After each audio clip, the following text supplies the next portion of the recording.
नया IBM 7 हौसला है।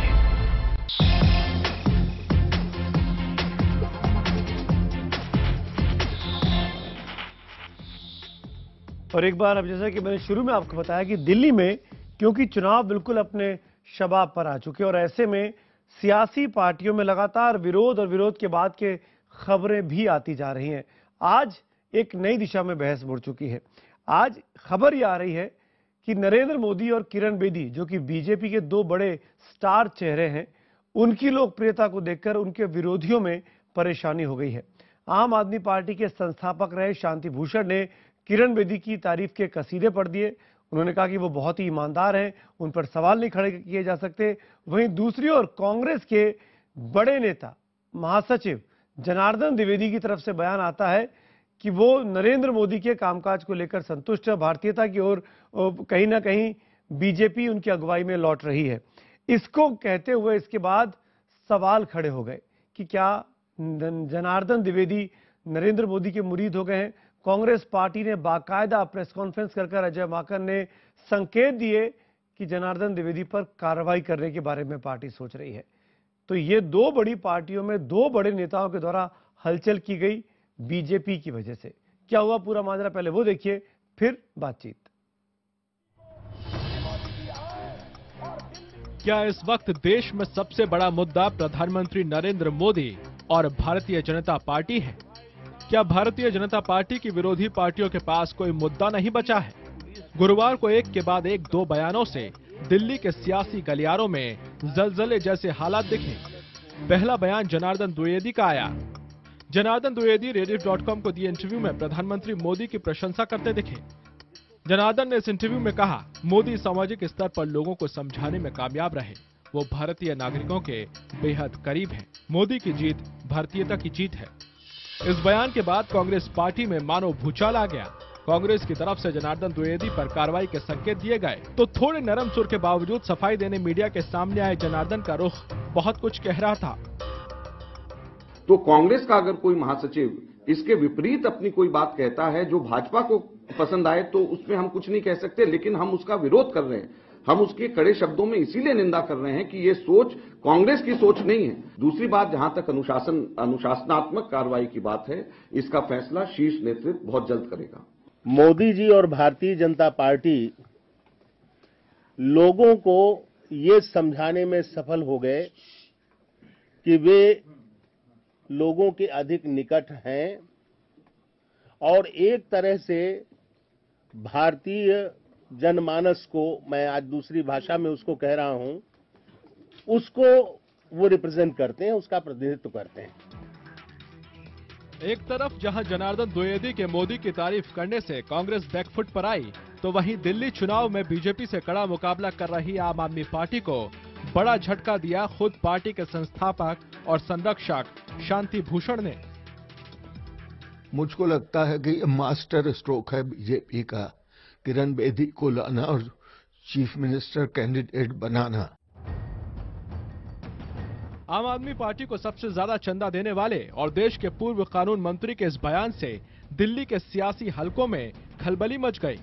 जिस मशहूर वकील से आम आदमी पार्टी की वकालत की उम्मीद की जा रही थी, उन्होंने बीजेपी के सीएम उम्मीदवार किरण बेदी की तारीफों के पुल बांध दिए। पुलिस में कहीं वो इनकम टैक्स ऑफिसर में गए। पुलिस में जाने से इनको ये एक जरूर एडवांटेज है कि एडमिनिस्ट्रेटिव इनका एक्सपीरियंस बहुत बड़ा है। मैग्सेसे अवार्ड दोनों को मिला। तो अच्छा, आज कुछ बातें अरविंद के खिलाफ कल मैं देख रहा था टीवी में निकल रही हैं, अगर उनमें जरा भी सच्चाई है तो फिर मैं किरण बेदी को बेटर मानूंगा। शांति भूषण का कहना है कि वो किरण बेदी को अच्छी तरह जानते हैं, इसलिए वो दावे से कह सकते हैं कि दिल्ली के लिए किरण से बेहतर विकल्प नहीं। क्या शांति भूषण के बयान दूसरे दलों से बीजेपी में आने वाले नेताओं के दावों को सही नहीं ठहराते? क्या शांति भूषण की आवाज को दलगत भावना से ऊपर उठकर दिल्ली की जनता के हित में दिया गया बयान माना जाना चाहिए?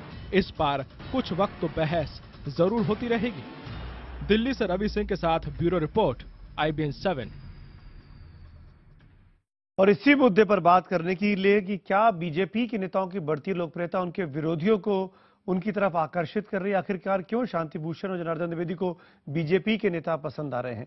मेरे साथ बात करने के लिए स्टूडियो में वरिष्ठ पत्रकार विनोद अग्निहोत्री जी हैं, कांग्रेस पार्टी के नेता संजय निरुपम मेरे साथ जुड़ रहे हैं, प्रवक्ता भी हैं, और सांसद मनोज तिवारी हमारे साथ हैं। मनोज भैया राम राम, का हाल बा? राम राम भैया, बहुत बढ़िया बा। संजय भाई, संजय जी, मनोज तिवारी तो आप ही के इलाके के हैं, तो मेरे ख्याल से भोजपुरी में बात हम कम करेंगे, हिंदी में बात ज्यादा करेंगे ताकि दर्शकों को संजय भाई साहब को भी, संजय भैया को भी नमस्कार। मुझे कोई तकलीफ नहीं है भोजपुरी में बात करने में, लेकिन जो बड़ा दर्शक वर्ग है शायद हमारी बात समझ नहीं पाएगा। बिल्कुल संजय भाई, तो मेरा पहला सवाल आप ही से, जो कुछ कांग्रेस पार्टी में हुआ, जनार्दन जी का बयान आता है, अजय माकन को प्रेस कॉन्फ्रेंस कर संकेत देने पड़ते हैं कि पार्टी आलाकमान उनसे नाराज है, उन पर कार्रवाई के बारे में सोच रही है। क्या भारतीय जनता पार्टी के नेताओं को की लोकप्रियता कांग्रेस के बड़े नेताओं को आकर्षित कर रही है?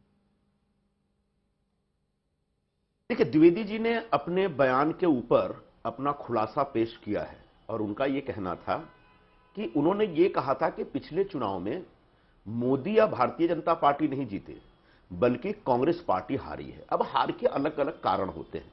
उन्होंने बहुत स्पष्ट किया है कि मेरे बयान को तोड़ मरोड़ करके पेश किया गया और उन्होंने कोई नरेंद्र मोदी की बड़ी तारीफ के पुल बांधे, ऐसी कोई बात नहीं थी।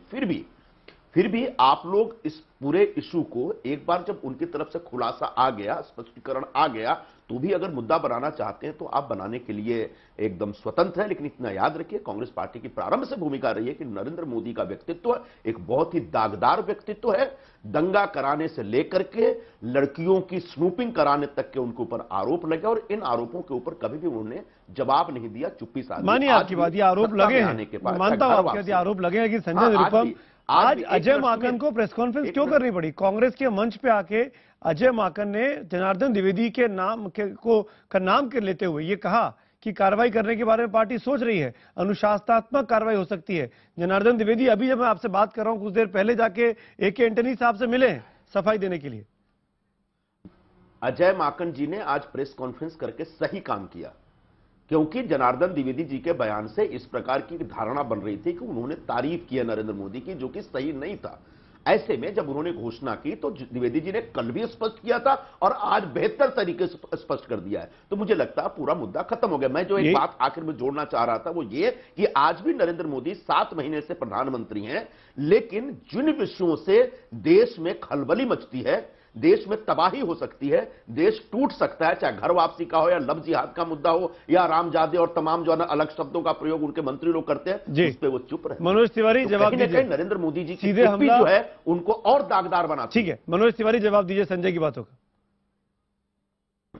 जी, सबसे बड़ी बात तो ये है कि जिसके दिल में जो होता है, जो सच्चाई दिखती है, निकल जाता है। इसलिए जनार्दन द्विवेदी जी जिस भी तरह से कहे हों, वो उनके मुंह से सत्य ही निकला है।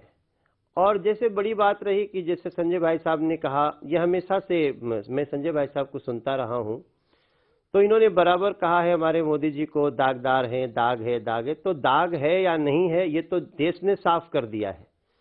मुझे लगता है कि अब एक समय आ गया है जब अच्छे को अच्छा कहना पड़ेगा, और वो जिस रूप में भी कहा गया हो। मुझे पता है कि जनार्दन द्विवेदी जी कभी भी ऐसा जानबूझ के कहेंगे नहीं, लेकिन जो बातें निकली हैं वो पूरा देश एक्सेप्ट किया है और कहीं ना कहीं जनार्दन द्विवेदी जी की बात को वो खुशी महसूस कर रहा है कि ऐसा निकला इनकी पार्टी से। और किसी के दागदार कहने से या फिर ऐसे या कोई आरोप लगा देने से होता नहीं। मोदी जी अपना परफॉर्मेंस दे रहे हैं और हम आगे बढ़ रहे हैं, पूरा देश देख रहा है। मैं इस डिबेट में विनोद जी को लेकर आऊंगा। विनोद जी, आप क्योंकि न्यूट्रल एम्पायर हैं इस डिबेट में, मैं ये जानना चाहूंगा, जो चीजें जनार्दन द्विवेदी के मुंह से निकली, उन्होंने कल एक बयान दिया जो रीडिफ में छपा, फिर उन्होंने सफाई दे दी, उसके बावजूद भी आज प्रेस कॉन्फ्रेंस कर अजय माकन ने एक तरीके से संदेश देने की कोशिश की कि पार्टी एक्सेप्ट नहीं करेगी। तो कहीं ना कहीं पार्टी को यह लग रहा था कि जनार्दन द्विवेदी की बातें नरेंद्र मोदी की तारीफ करने वाली जो है वो दिल्ली चुनावों में अजय माकन जैसे नेता को नुकसान पहुंचा सकती है। नहीं, इसमें सुमित देखिए, दो चीजें हैं। एक तो जनार्दन जी की प्रेस कॉन्फ्रेंस अजय माकन की प्रेस कॉन्फ्रेंस के बाद हुई, बिल्कुल आज वाली, वो कल सफाई दे चुके, कल सफाई दे दी थी उन्होंने। दूसरा, ये मेरी एक बात नहीं समझ में आती है कि इस देश में परंपरा रही है विरोधी पार्टी के नेताओं के कुछ कामों की प्रशंसा करने की। अगर आपको कोई काम अच्छा लगता है तो लोग करते रहे। अटल जी ने इंदिरा जी को दुर्गा कहा था बिल्कुल एक समय में।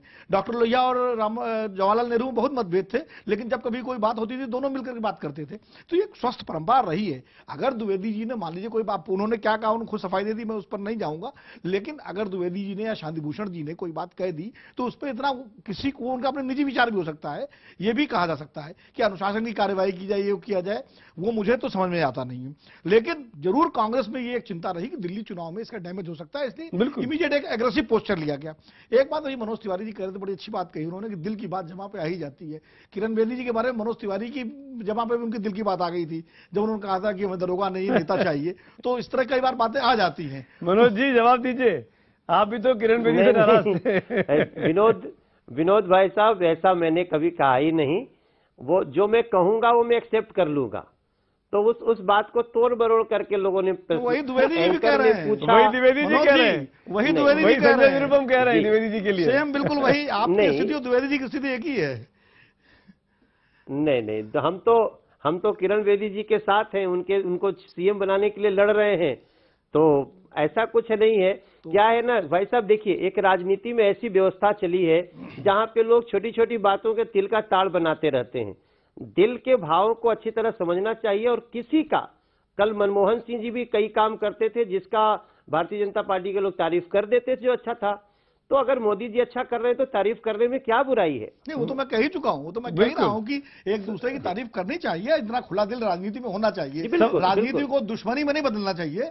प्रतिद्वंदिता अलग बात है और दुश्मनी अलग चीज है। मैं तो कहता हूं ये आलाकमान को और इसके पहले देखिए कमलनाथ कर चुके हैं तारीफ, इसके पहले जयराम रमेश तारीफ कर चुके हैं, शशि थरूर कर चुके हैं। तो ये तो नेता एक दूसरे ही करते, किसी अच्छे काम की आलोचना आप करते हैं, गलत काम की। मेरा सवाल यही है, यही तो डिबेट का पॉइंट है कि जब वो तारीफ कर रहे हैं और तारीफ उनके अच्छे काम के लिए अगर हो रही है तो अजय माकन और संजय निरुपम को, जनार्दन द्विवेदी की बातों को इतना इंपॉर्टेंस देने की क्यों जरूरत है कि आपको सफाई देनी पड़े, आपको प्रेस कॉन्फ्रेंस करनी पड़े? संजय निरुपम, मैं जरा जवाब देना चाहूंगा, थोड़ा मुझे वक्त दीजिएगा। सबसे पहले मनोज जी ने जो एक बात कही कि दाग लगाए गए थे लेकिन देश ने दाग धो दिया। चुनाव में जीतने से किसी भी आदमी के ऊपर जो भी आरोप हैं, अगर उससे मुक्ति मिलने की परंपरा आपने शुरू कर दी तो यूपी बिहार में तो तमाम बाहुबली चुनाव जीतते रहे, उनके ऊपर तो सारे मुकदमे बंद हो जाने चाहिए थे। कितने करप्ट लोग चुनाव लड़े और जीत गए, इसका मतलब उसको ईमानदार कहना चाहिए। तो कृपया करके इस तरह के तर्क का इस्तेमाल न करें। दूसरी बड़ी बात, महत्वपूर्ण बात यह है कि द्विवेदी जी ने जब ने एक बार स्पष्ट कर दिया है तो बहुत ज्यादा इस पर बहस करने की गुंजाइश नहीं बनती है। हां, मुद्दा यह है कि नरेंद्र मोदी कुछ अच्छा कर रहे हैं तो तारीफ होनी चाहिए कि नहीं यार, नहीं होनी चाहिए। बिल्कुल हमारे देश के प्रधानमंत्री हैं और देश के हित में अगर वो अच्छा करेंगे तो बिल्कुल उनकी तारीफ होनी चाहिए, उनकी सराहना होनी चाहिए। लेकिन भारतीय जनता पार्टी वालों से मैं पूछना चाहूंगा, डॉक्टर मनमोहन सिंह ने तो बहुत अच्छे काम किए। एक भी बयान दिखा दे बीजेपी वाले जो डॉक्टर मनमोहन सिंह की तारीफ की हो। 1991 से लेकर के आज तक इस देश में जो भी बदलाव हुआ है, उस बदलाव का सेहरा अगर किसी के सर पे बांधा जा सकता है तो डॉक्टर मनोज जी जवाब देना चाहेंगे, कब तारीफ की आपने? लोगों में इतना भी बड़प्पन नहीं है, इतना बड़प्पन भी नहीं है। सुन लीजिए, संजय जी जवाब दे रहे हैं, मनमोहन सिंह की तारीफ करें। मनोज तिवारी जवाब दे रहे हैं। उनके प्रोग्रामों को ये लागू कर रहे हैं लेकिन उनकी तारीफ नहीं कर सकते। जिस संदर्भ में संजय भाई साहब ने कहा कि दाग लगे और दाग धोए और कोई भी चुनाव जीत जाता है, देखिए कोई अपने ऊपर लगे हुए आरोपों को छुपाकर कहीं लड़ जाता हो अलग बात है। कांग्रेस ने तो मुद्दा ही बना दिया था कि ये सारे दाग लगा रहे हैं मोदी जी पर। ये पूरा चुनाव ही उसी दाग के आधार पे कांग्रेस को नेस्तनाबूद कर दिया जनता ने। तो ये कोई छुपा मुद्दा नहीं था, ये जग जाहिर था। उसी के ऊपर चुनाव हुआ इस देश में। इसलिए मैं बोलता हूं कि देश ने बता दिया कि कौन क्या है। इसलिए इस पे मैं समझता हूं कि अब आगे की बात होनी चाहिए, पीछे नहीं जाना चाहिए। एक चीज बताइए, जब शांति भूषण जी तारीफ करते हैं किरण बेदी की तो मनोज तिवारी आपको खुशी होती है कि आप दुख होते हैं? क्योंकि आप तो किरण बेदी का कहीं ना कहीं पहले दिन जगह जगह इंटरव्यू देकर सवाल खड़े कर रहे थे कि उनको नेता नहीं बनाया जाना चाहिए। नहीं भाई साहब, क्या है ना, ये इसमें ऐसे लोग बात बना लेते हैं। मैंने तो सिर्फ इतना कहा किरण बेदी जी के सीएम घोषित होने का इंतजार करिए। अब इसी में पता नहीं क्या क्या हो गया। सुना बीजेपी के संघ के बड़े बड़े नेताओं के फोन आ गए आपके पास और आपको अपना बयान बदलना भी पड़ा था। नहीं, मैंने कोई बयान नहीं बदला। मैंने कहा था कि पार्लियामेंट्री बोर्ड तय करेगी, तय कर दिया। पार्टी का जो आदेश होगा हम चलेंगे और अब हम प्रचार कर रहे हैं, सीएम बनाकर दिखाएंगे किरण बेदी जी को। तमाम सांसद चाय पीने पहुंचे थे, आप नहीं पहुंचे थे और आपने कहा था कि किसी नेता ने आदेश नहीं दिया। नहीं, वही बात थी। अब इतनी सी बात, चूंकि हमको नहीं पता था कि हमें चाय जाना पीने जाना पार्टी के तरफ से नहीं कहा गया। अब इस तिल के ताड़ को ऐसा बढ़ा दिए, किरण बेदी जैसी शख्सियत के आने से ये आम आदमी पार्टी के ऊपर जो दहशत है भाई साहब, उन लोगों ने मेरे को ऐसे चक्कर में डाल दिया। आप चक्कर में पड़ गए, माना आपने? नहीं, जरूर। मुझे तो क्या है ना कि कभी कभी मैं बेवकूफ बन जाता हूं, तो ऐसे कुछ लोगों ने लगा दिया मुझे। क्या आपके समर्थकों का दबाव था आप पर उस तरह का बयान देने के लिए? नहीं नहीं भैया, मैंने ऐसा, सुमित भाई साहब, मैंने बोला ही क्या। विनोद अग्निहोत्री जी बैठे हैं, कोई भी पार्टी में जब किरण जी आई हमने स्वागत किया। आप लोगों ने कहा सीएम कैंडिडेट है, हमने कहा पार्लियामेंट्री बोर्ड के निर्णय का इंतजार करिए। एक चाय पीने बस नहीं गया, क्योंकि मुझे लगा कैसा ना हो कि बिना घोषित हुए मैं चाय पीने गया तो पार्टी डांट दे। और जैसे ही घोषित किया, मैं बिल्कुल राम के हनुमान की तरह किरण बेदी जी के लिए लगा हुआ हूं और सीएम बना के दिखाएंगे उनको दिल्ली में। अरे वाह!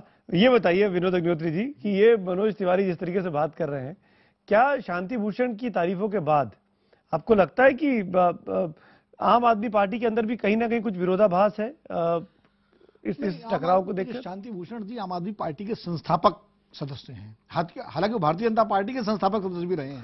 1980 में जब भारतीय जनता पार्टी बनी थी, जनता पार्टी से अलग होकर के, तो टूटने के बाद, तो उसके भी संस्थापक सदस्य शांति भूषण जी थे। तो वो उसके भी संस्था, और 1986 में उन्होंने भाजपा छोड़ी थी। आज उन्होंने किरण बेदी, देखिए वो उनकी व्यक्तिगत राय इसलिए भी है कि अन्ना आंदोलन में शांति भूषण जी, किरण बेदी, अरविंद केजरीवाल, प्रशांत भूषण सब एक मंच पर थे। और आपको याद होगा कि जो प्रतिनिधि मंडल जाते थे उसमें सब साथ जाते थे। तो निश्चित रूप से उनके अपने निजी रिश्ते भी हैं किरण बेदी जी से, तो उन्होंने एक अपनी राय दी। लेकिन उनकी इस राय से आम आदमी पार्टी में खलबली जरूर है। क्योंकि मैं देख रहा था योगेंद्र यादव का की सफाई आई, प्रशांत भूषण जी ने भी कुछ सफाई दी कि वो बुजुर्ग हैं आम आदमी पार्टी में। क्योंकि एक संस्थापक सदस्य का बयान आने के बाद काफी आम आदमी पार्टी को डिफेंसिव होना पड़ रहा है इस मुद्दे पर, जो कि एक हमलावर होने की तैयारी कर रही थी किरण बेदी को लेकर के। ये संजय निरुपम, आप किस तरीके से देखते हैं शांति भूषण के इस बयान को? क्या ये बीजेपी के लिए, किरण बेदी के लिए अच्छी खबर है या कांग्रेस के लिए बुरी खबर है? सबसे पहले तो ये आम आदमी पार्टी के लिए एक बुरी खबर है, और उससे ज्यादा बुरी खबर है स्वयं वयोवृद्ध शांति भूषण जी के लिए। इसलिए कि शांति भूषण जी पूरी तरह से भारतीय जनता पार्टी के आदमी हैं। इससे पहले आम आदमी पार्टी या उससे पहले इंडिया अगेंस्ट करप्शन वाले ग्रुप से जुड़े थे, जो कि अन्ना जी जिसको लीड कर रहे हैं, तो उसमें मैक्सिमम संघ से प्रभावित लोग थे। तो ऐसे में आज जो उन्होंने बात की वो कुछ नहीं, भारतीय जनता पार्टी का कोई कर्जा था उसको उतारने के लिए उन्होंने रखा है। अब उनकी उम्र इतनी हो गई है कि दिल्ली के पुराना किला से भी पुराना लगते हैं। ऐसे में वो सच बोलते हैं, सही होशो हवास में बोल रहे हैं, उनकी बातों को गंभीरता से लिया जाए नहीं लिया जाए ये एक अलग विषय है। लेकिन बुनियादी तौर पर यह आम आदमी और बीजेपी के गंभीरता से लिया संजय की नहीं लिया? बहुत ज्यादा नहीं पड़ा। आपने गंभीरता से लिया कि नहीं लिया? मैं तो गंभीरता से नहीं ले, मैं गंभीरता से नहीं ले रहा हूं, क्योंकि एक तो किरण बेदी अपने आप में एक गंभीर व्यक्तित्व नहीं है। किरण बेदी के नेतृत्व में जैसे ही भारतीय जनता पार्टी उतरी, भारतीय जनता पार्टी में विद्रोह मच गया। मतलब सिर मुड़ाते ओले पड़ रहे हैं। रोज आकर के भारतीय जनता पार्टी के दफ्तर के बाहर नारे लग रहे हैं, अमित शाह के मुर्दाबाद के नारे लग रहे हैं। तो ऐसे में ये भारतीय जनता पार्टी का अंदरूनी मामला है, और उस झगड़े में भारतीय जनता पार्टी और जलकर राख हो सकती है, ऐसा अभी तक दिख रहा है। आम आदमी पार्टी और भारतीय जनता पार्टी की लड़ाई के बीच कांग्रेस पार्टी एक बहुत मनोज तिवारी, संयमित ये जो बात संजय कह रहे हैं इसमें दम जरूर है, क्योंकि पिछले 3 दिनों में हमने कई सारे प्रोटेस्ट देखे आपके दफ्तर के बाहर, जबकि टिकट अनाउंस हो चुके हैं, उसके बावजूद भी आपके समर्थक आपके बड़े नेताओं की बात नहीं मान रहे। कल तो प्रभात झा को यह कहना पड़ा कि पार्टी से बाहर निकाल दूंगा। 1 मिनट लगेगा निर्णय लेने में। नहीं, देखिए, टिकट नहीं मिलने से कई पार्टियों में ऐसा होता है। आप देखिए आम आदमी पार्टी में भी हो रहा है, कांग्रेस के लोगों ने तो खैर टिकट मांगा ही नहीं। सबसे बड़ी बात है कि उसी पार्टी में टिकट के लिए मारामारी होती है जहां पे ज्यादा लोगों को दिखाई देता है कि हम यहां जीत सकते हैं, तो वो बीजेपी में ज्यादा है। लेकिन एक बात में, ऐसे मैं नया हूं राजनीति में, लेकिन मैं लगता हूं हमारे संजय भाई साहब से बहुत पुराने संबंध रहे हैं। ये कांग्रेस पार्टी में जब कोई अच्छी बात बोलता है, चाहे शांति भूषण जी हो या जनार्दन जी हो, हम अन्ना हजारे के आंदोलन के समय मंच पे गए तो ये लोग हमको बड़ी बड़ी नोटिसें देने लगते हैं। अरे डराते क्यों हो, कभी कभी तो तारीफ किया करो ना। संजय जी, अच्छा आप जरा ईमानदारी से बताओ कि अन्ना जी का जो आंदोलन था वो बीजेपी समर्थित आंदोलन था कि नहीं, क्योंकि अन्ना जी के साथ जितने थे वो सब धीरे धीरे जाके बीजेपी में जा रहे हैं, मतलब संघ का छुपा एजेंडा नहीं था अन्ना नहीं नहीं बिल्कुल नहीं संजय भाई साहब, अन्ना का आंदोलन अच्छा, पूरे देश के मनोज भैया लोगों का आंदोलन था। मनोज जी आप कहां हो? मनोज जी आप अन्ना के मंच से बीजेपी में जाते हैं तो क्या इस पर सवाल नहीं उठाना चाहिए? साजिया इल्मी अन्ना के मंच से निकल कर बीजेपी में जाते हैं, सवाल नहीं उठना चाहिए? करीण बेदी अन्ना के मंच से निकल करके बीजेपी में जाती हैं तो क्या शक नहीं होगा?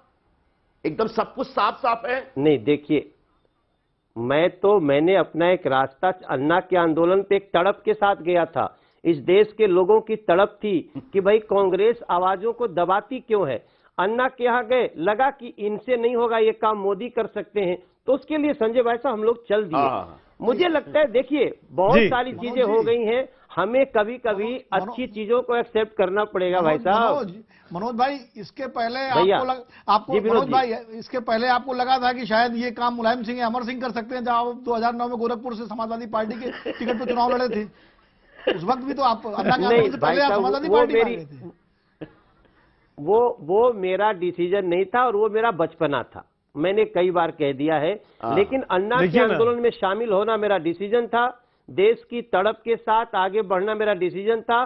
फिर नरेंद्र मोदी जी के प्रधानमंत्री बनाने के लिए दिल्ली के पिछले विधानसभा चुनाव में आना मेरा डिसीजन था। शिवसेना में थे आज से कुछ साल पहले, अब वो कांग्रेस के प्रवक्ता है, धारदार प्रवक्ता है। मैं संजय भाई साहब को शिवसेना की याद दिलाऊंगा तो बोलेंगे पर्सनल बात कर रहा है। नहीं तो संजय भाई इस पर स्पष्टीकरण, नहीं मैं उसका जवाब दूं। जी जी जी, मैं उसका जवाब दूं जी। मनोज तिवारी जिस पार्टी के नेता है ना, नहीं उस तरह एक मैं जवाब देता हूं, अब सवाल उठ गया है तो मनोज तिवारी जी आप जिस पार्टी के नेता ना, उस पार्टी के एक बड़े नेता थे प्रमोद महाजन, उनका टेलीकॉम घोटाला खोला था मैंने और मुझ पर दबाव डाला जा रहा था, संसद में सवाल नहीं पूछने के लिए दबाव था और उस दबाव में मैं नहीं आया और पार्टी छोड़कर निकल गया था। तो आज जो कहते हैं कांग्रेस का भ्रष्टाचार, इससे पहले बीजेपी ने कितना भ्रष्टाचार किया उसका कच्चा चिट्ठा जब चाहेंगे मैं आपको सुना दूंगा, और ऐसे भ्रष्टाचारियों के खिलाफ बोलने के लिए मैं निकल के आया था और ये कोई गुनाह नहीं है, ये मेरा हक है। मेरा सिर्फ इतना स्टेक है संजय भाई साहब, विनोद जी और सुमित भाई साहब, कि जब कोई देश में अच्छा करे ना तो उसकी तारीफ और मैं इस बात को पार्टी का होता, माफी चाहता हूं बीच में टोक रहा हूं, वक्त की कमी, आप दोनों को मैं अच्छे से जानता हूं। और एक वक्त था जब संजय भाई छठ की पूजा कराते हैं मुंबई में और वहां पर मनोज तिवारी जाके मंच पे गाना गाते हैं, वो तस्वीरें भी मुझे आज भी याद है। तो आज भी जाऊंगा, आज भी जाऊंगा, चलिए जाऊंगा, चलिए शुक्रिया, शुक्रिया। इस बार आए नहीं, अरे बुला के नहीं बुलाना तो बोलेबे कहा कैला। अरे ये इसी मंच पे डील कर लेंगे क्या? अगले साल इसी मंच पे कॉन्ट्रैक्ट साइन कर लेंगे। अगले साल बुलाए, अभी से कंफर्म कर दा, लाइव कंफर्म कर, अगले साल बुलाए, इसी मंच पे कॉन्ट्रैक्ट ले लीजिए। मैं आप बुलाइएगा, मैं आऊंगा और मैं गाना गाऊंगा कि छठी मैया दिया हो सिसिया, मोदी करे देशवाया आगे। संजय जी तैयार है, यही गाएंगे आके।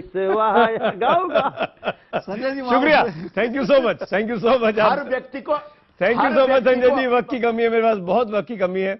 हमने आज का सवाल भी इसी मुद्दे से जुड़ा हुआ पूछा था। हमारा आज का सवाल था कि क्या मोदी या बेदी के बढ़ते कद की वजह से कांग्रेस और एएपी में उठापटक मची है? हमको हजारों की संख्या में जवाब मिले हैं। 85% लोग इसको हाँ में जवाब देते हैं और 15% लोग ना में जवाब देते हैं। IBN 7 के दर्शकों का एक बड़ा तबका मानता है कि बीजेपी नेताओं की लोकप्रियता जो है वो विरोधियों को अपनी ओर आकर्षित कर रही है। तो फिलहाल व्हाट्सएप के जरिए भी आप हमारे कवरेज में जुड़ सकते हैं। हमारा नंबर है 8800661555। आपके पास अगर दिल्ली चुनाव से जुड़ी कोई भी दिलचस्प जानकारी है, खबर है, तस्वीर है, वीडियो है, तो आप हमारे साथ इस व्हाट्सएप नंबर पर शेयर करें, जो हम दर्शकों तक आगे जरूर पहुंचाएंगे।